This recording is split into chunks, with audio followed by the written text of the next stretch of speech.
Thank you, David, for those very kind words. Now I know what it'll be like to go to my own funeral.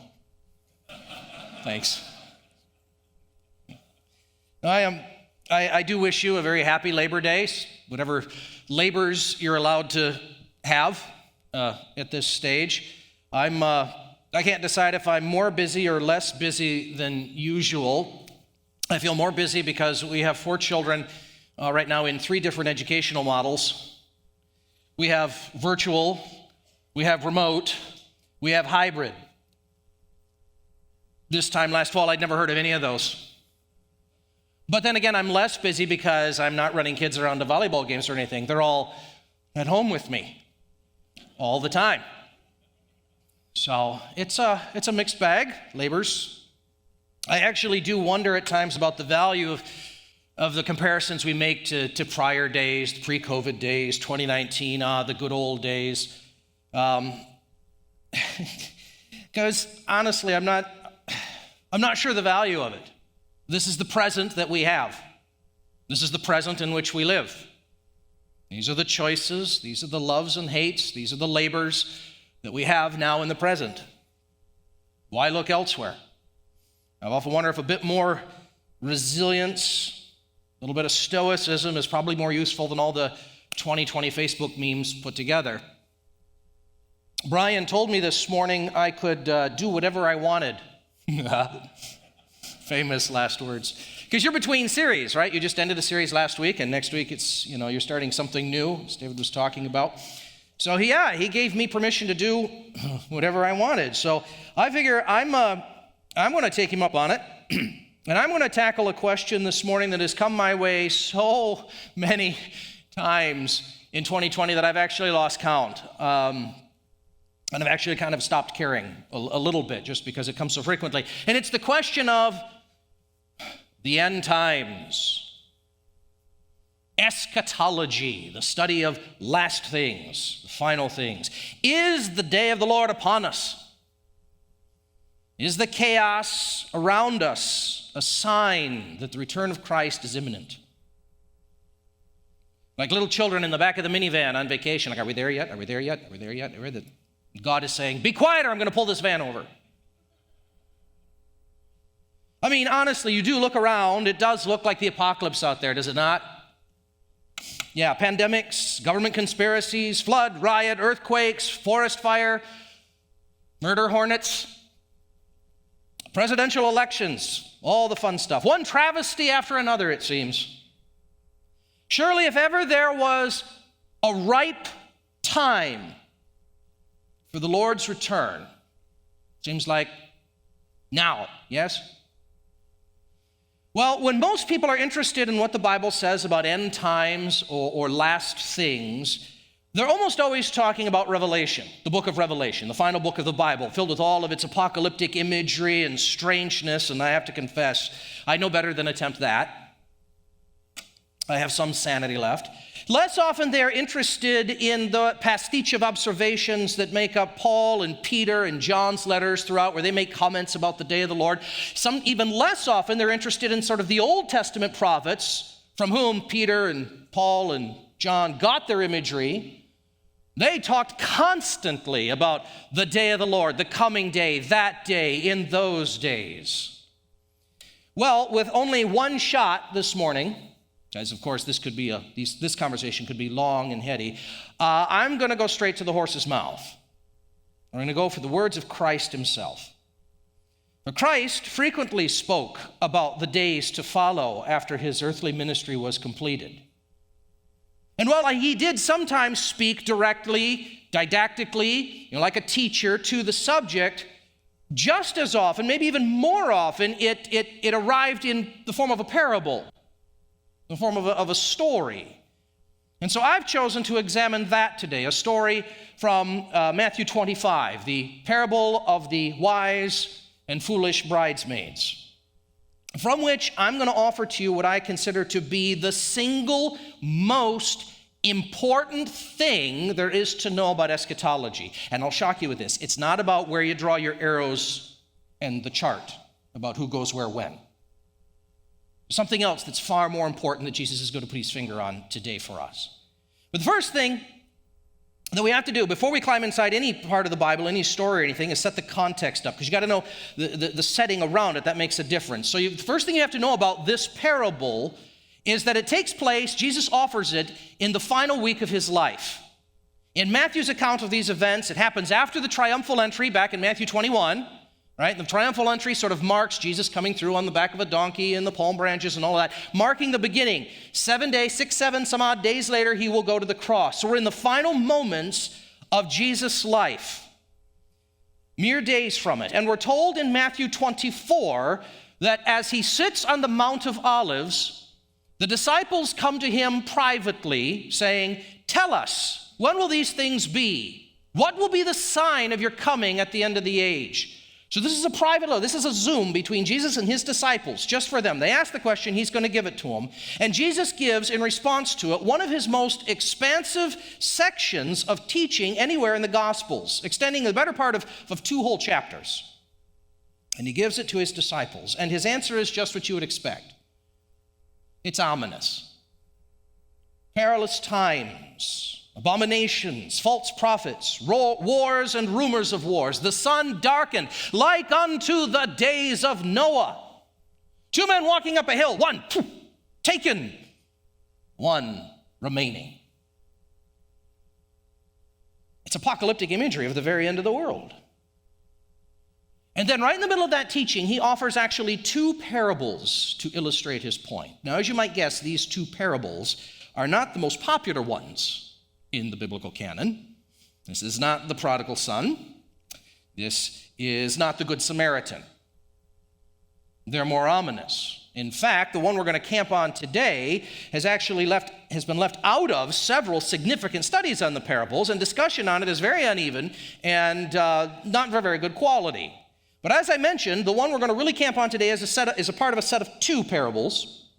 So you have to understand them both together because they offer a complete thing. So we're going to jump back into chapter 24, the very end of chapter 24, and I'm just going to read for you. It's a short parable, and then we're just going to leave it there. Jesus says, "Who then is the faithful and wise servant, whom his master has set over the household to give them their food at the proper time?" Right? That's the household manager. "But if that wicked servant says to himself, my master is delayed, and begins to beat his fellow servants and eat and drink with drunkards, the master of that servant will come on a day when he does not expect him, and at an hour he does not know, and will cut him in pieces and put him with the hypocrites. In that place there will be weeping and gnashing of teeth." You see why it doesn't preach very well. But the point of it seems obvious and clear. The master, beware, the master may return sooner than you expect, so be ready. To which we all say, okay, good, that's the question I want to know. Is it coming now? Are we ready? It's a parable as if written to us in our time. Could return any moment and cut all of this off. Unfortunately, Jesus wasn't done, and he added a second parable which seems to say exactly the opposite. And he seemed to put them together as if to recognize that his hearers were going to say, okay, are we there yet? Are we there yet? Are we there yet? Because now he offers a parable that we'll read in just a moment, but I'll give you the ending now. The final thought of it seems to be, the one you're waiting for may come later than you expect. May come sooner, may come later. And the question in both of these stories is the same. Are you prepared? Are you ready? Are you ready for the one you wait for to appear today or not for 100 years? Are you prepared for the wait? Like so many of his parables, this one will begin with those words, the kingdom of God is like. One more little caveat before we pile into it. You got to be careful with this language of kingdom. It's a very fuzzy and malleable kind of language all through the Gospels, throughout the New Testament even. Kingdom of God can refer to many things. Can refer to the abode of God, the place where God dwells, God's kingdom, unchangeable, real as God's own self, unconquerable, unchanging. But it also sometimes means that offer that Jesus came making to the nation of Israel. The kingdom come to the promised people, that kingdom breaking into history if they will but embrace their Redeemer King as their Messiah.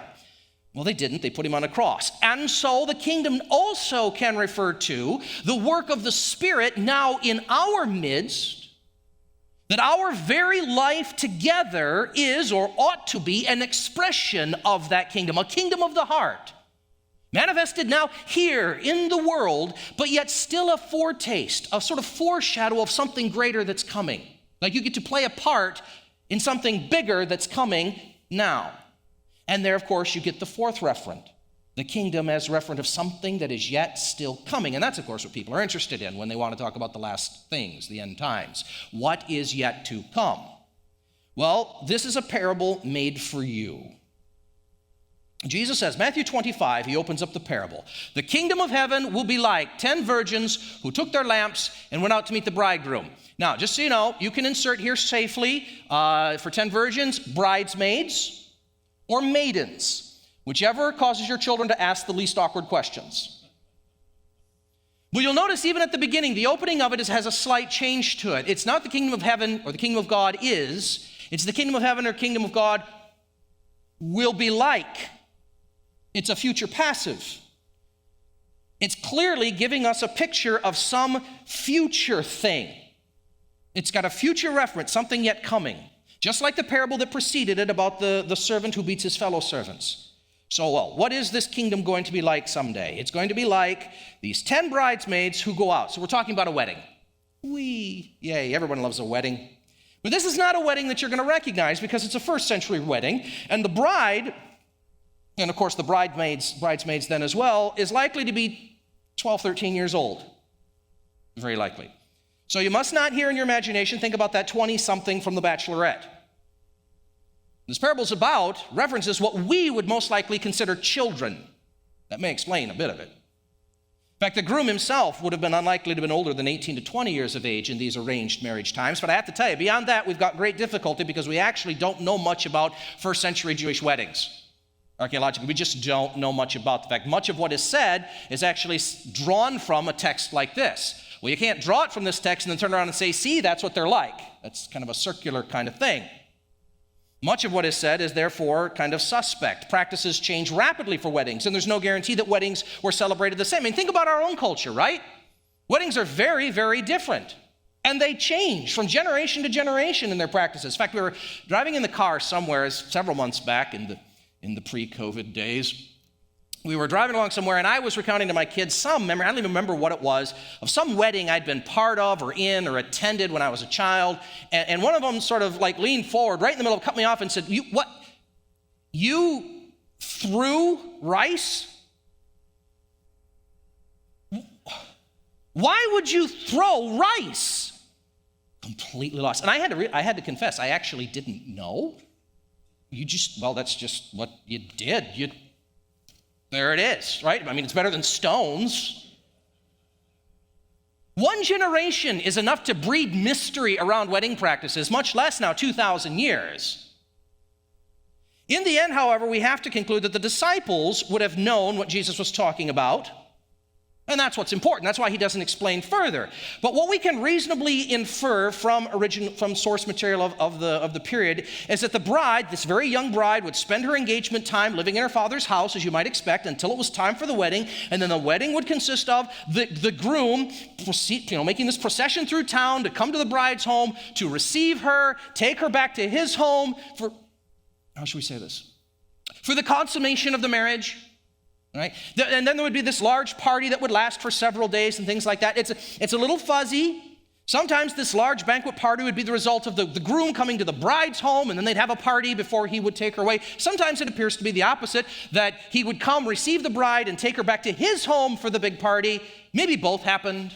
Again, it doesn't matter. That's not the point of the story. The point of the story is these 10 young women now waiting out in the street for the bridegroom to arrive so that the feast and the procession and all of that can begin. Now the text, Jesus wants us to know that these 10 bridesmaids are not all of a piece. They're not all the same kind of person. In verse 2, we're told that 5 of them were foolish, 5 of them were wise. When the foolish took their lamps, little paraffin lamps with the wicks, in the liquid and that sort of thing, we still have them. When they took their lamps, they took no oil with them, but the wise took flasks of oil with their lamps. We have here what's called, sort of in grammatical terms, a synkresis. It's a teaching method. It's a comparison of opposites. Jesus is very popular with this. He does them all the time. Jesus is always comparing, wise and foolish builders. Builds his house upon the sand, that. Or he's talking about the sheep on the right and the goats on the left. He's talking about the wheat and the tares growing together in the field. Jesus is always about comparing these opposites, does it all the time, so we recognize it. We've got these 10 bridesmaids, 5 of which are foolish, 5 of which are dubbed wise. And what makes the difference? The ones dubbed wise have apparently both the oil that's in their lamp and some additional in a jar or a flask or something like, hip flask full of oil with them. The ones dubbed foolish have, quote, none. Which really can only be read as that they have none, they have no extra. They have none to spare. They certainly have the oil in their lamps or they wouldn't be there at all. They wouldn't be foolish, they'd just be dumb. I didn't bring any oil. They've got the oil apparently in their lamps. What they lack now, and this is the point. What they lack is the additional oil that will be required if the bridegroom doesn't show up on their timetable. Begins to get a little heavy already, doesn't it? Here are these 10 young ladies. Understand the difference between them is not their love for the bride or their longing for the bridegroom. They are equally pious, equally dedicated, equally consumed with ardor for the event. They're the same in every way, apparently, save one. How long can they wait without seeing their beloved? The difference is their preparedness to endure. Well, Murphy's Law was alive and well in the Old Testament, and we're told that the bridegroom delayed. They all became drowsy, and they slept. Remember, they're mere children. They do not appear to have been faulted for sleeping. The sleeping doesn't appear to be the problem here. Both the wise and the foolish sleep. This is not an issue like the disciples in the Garden of Gethsemane where Jesus says, stay awake, pray, and they fall asleep anyway. It doesn't appear to be something they're faulted for. They're just tired. It takes a long time. Rest is necessary. They all fall asleep. That's not the problem. The problem is what happens next. Like in Cinderella, the clock strikes 12, and they're all jarred awake with the cries. Verse 6, but at midnight, there's a cry, here comes the bridegroom, come out to meet him. Then all of the bridesmaids rise. These maidens, they go out with their lamps, the foolish and the wise, and the foolish say to the wise, here, give us some of your oil, our lamps are going out. But the wise, of course, answered saying, well, since there will not be enough for us and you, go rather and go to the dealers and buy some for yourselves. Like the grasshopper to the ant, quick, give us some of yours, give us some of yours. And the wise virgins, the bridesmaids, say to themselves, well, what is the value of us all having just a tiny little bit? Then all of our lamps go out. Go get some. They've apparently burned through all of the oil in their lamp. The wise, who were prepared for such a contingency, produce their extra, refill their lamps, and continue to wait. The foolish have none. So they must go off and try to purchase more. Now, of course, there's a debate in the literature as to whether the shops would even be open or closed at this time of night for them to buy any. To which I say, it's a parable. Just a story. Give it a break. And we're told in verse 10 that while they were out trying to buy more, the bridegroom comes now through the streets, and those who were ready went in with him to the marriage feast, and the door was shut. Behold, he comes. So they go in, and the party begins. And while they are away looking for more, the bridegroom comes, and the door closes. So now the party begins. The foolish bridesmaids are not there. All things begin to happen, and you know what happens at such parties, right? They're going along doing the stuff, and right in the middle of the country line dance, you're just about to find out where Cotton Eye Joe actually comes from. There's a pounding at the door. The foolish bridesmaids have returned, with or without oil. We're not even told. So little does it matter now. They come pounding on the door saying, Lord, Lord, open up, open to us. Now realize, you got to understand where they're at now. They have missed everything of importance. They've missed the presentation of the couple. They've missed the toast. They've missed the cutting of the cake. They've missed the first dance. They've missed the opening of the gifts. They've missed the tossing of the bouquet. They missed the first fight between the mother-in-laws. They even missed old Uncle Albert, the family lush, passing out in the fruit salad after making several very inappropriate jokes. Frankly, they've missed everything that makes a wedding reception worth going to. They've missed it. And now these latecomers show up and want to be admitted as if nothing were wrong. Remember, it's a story. This is not what's coming is not a suggestion of how you ought to run your wedding or your children's wedding. It's a parable. The groom is apparently offended by their presumption. He actually answers to them, I don't know you. Who are you? He says, in essence, here, I thought you were my friends, but you didn't even show up until now. Truly, I really don't know who you are. My friends are all here. Whoever you are not welcome. This is going to show up on Reddit, folks. Like, people are going to go, oh, what a jerk. But there's a point being made here. Jesus concludes with these words, keep watch, for you do not know the day or the hour. The delay in the coming of the groom is actually the structural center of this parable. There is no parable without it. It is the point. It's non-negotiable. This parable is about what to do in the face of a long delay, a long wait. The foolish bridesmaids are not prepared for the long wait. If the groom comes quickly, comes on their own timetable, on their own expectations, then all will be well. But what if he delays? What if the groom's timetable isn't the same as theirs? What will they do then? Are they prepared for the dark hours of waiting to get darker still? Do they have the determination, the resiliency to endure, though the night grow even more absolute, though uncertainty grows and sorrows multiply?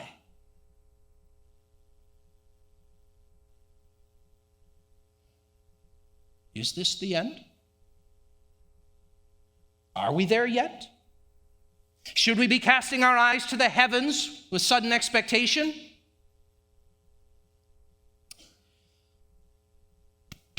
One bridesmaid to another? I don't know. I don't know. It's complicated. In truth, there is a part of me that wishes we would all just stop acting as if it were the end of the world.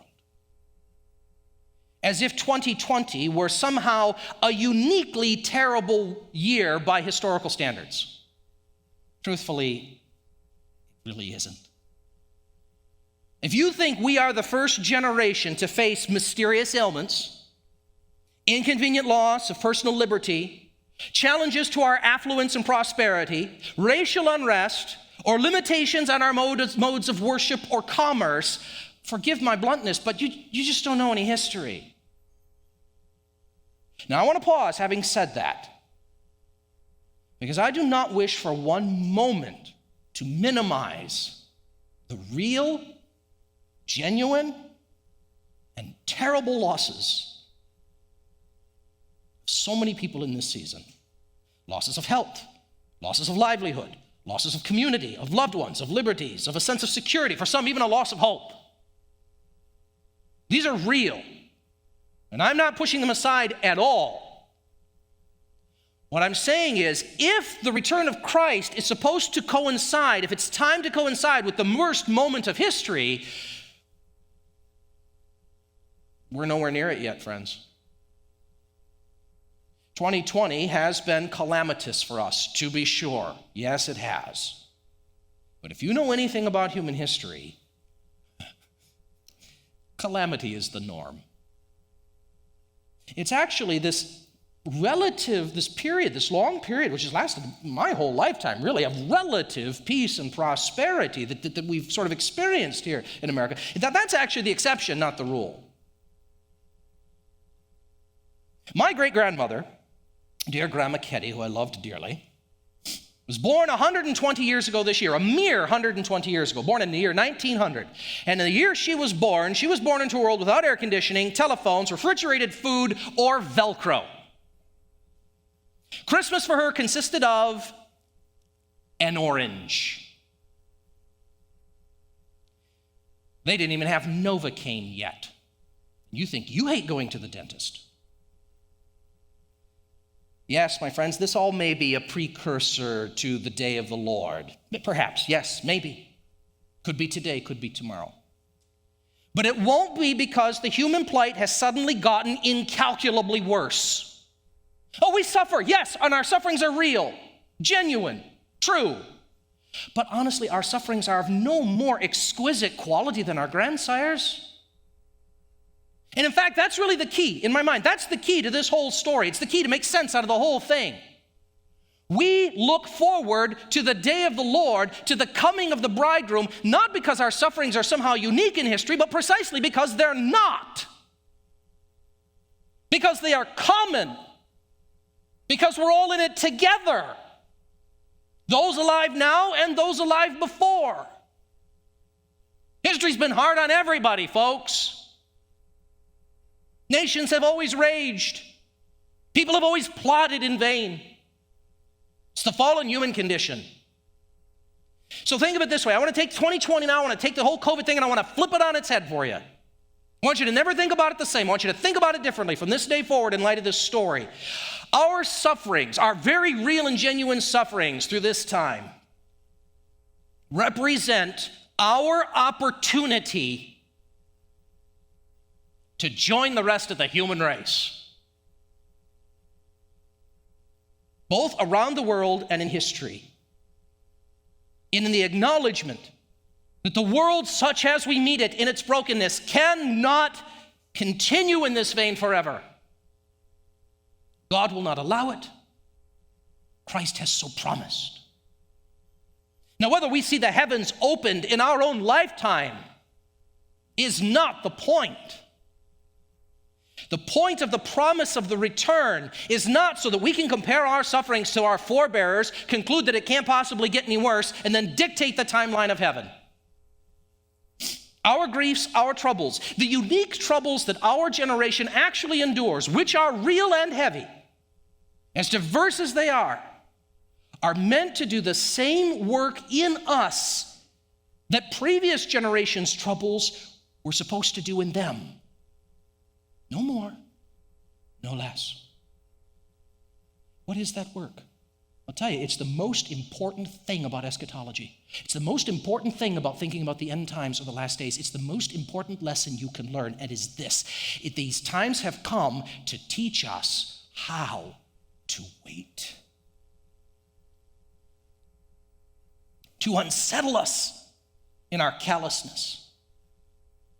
To wake us up, to teach us the virtues of endurance and patience, to remind us that our hope does not ultimately rest on things like a vaccine or elections or Supreme Court decisions or stock market gains. As lovely as all of those things are, these troubles come to teach us how to long for the bridegroom.